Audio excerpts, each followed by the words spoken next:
Avtomobillər üçün kimyəvi təmizlənmə olduqca vacibdir. Bu yalnız maşının təmiz görünüşünü təmin etmir. Eyni zamanda gigiyenik qaydalara əməl olunmasına da şərait yaradır. Lakin proses həyata keçirilən zaman bir sıra məqama fikir vermək lazımdır. Kimyəvi təmizlənmə avtomobilin salonuna uyğun aparılmalıdır.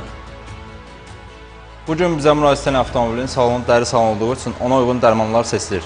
İlk növbədə dəriyə uyğun kimyəvi vasitə seçilir. Daha sonra isə dərini qidalandırmaq üçün krem, fırçalar və köpükləndirici qab. Dəriyə uyğun dərmanımızı köpükləndirici qaba doldururuq. Az öncə hazırladığımız kimyəvi vasitəni avtomobilimizin çirkli hissələrini vuraraq işə başlayırıq. Kimyastika prosesi 4 saat apara bilər, bir gündə apara bilər. Detallı kimyastika olur, bir də ekspres kimyastika olur. Fərqləri odur ki, detallıda salon sökülür, ekspresdə isə sadəcə olaraq üzdən təmizlik olunur.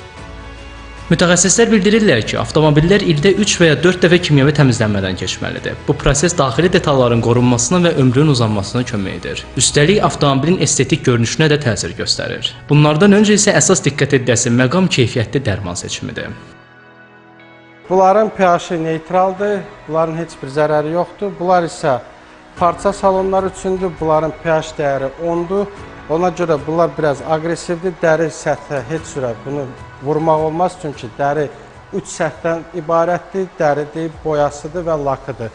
Və lakını zədələməmək üçün həmişə belə deyim, laser cleaner məhsulları olur ki, onlardan istifadə edirsən və aqressiv olan universal təmizləyici deyilən vasitələrlə avtomobilin salonunu təmizləyərkən həmişə azonlaşdırıcı aparatlardan istifadə olunmalıdır, çünki bakteriyalar əmələ gəlir, hansı ki sağlamlığımıza ziyandır. Bütün bunlarla yanaşı proses bitdikdən sonra avtomobilə antibakteriyal spreylər və ətirlər də vurulmalıdır. Qiymətlərə gəlincə isə kimyəvi təmizlənmə minimum 200 manatdan başlayır. Lakin bu qiymət avtomobilin vəziyyətinə və növünə görə dəyişə bilər. Ələkbər Salih, Zaur Həşimov, Telesəhər.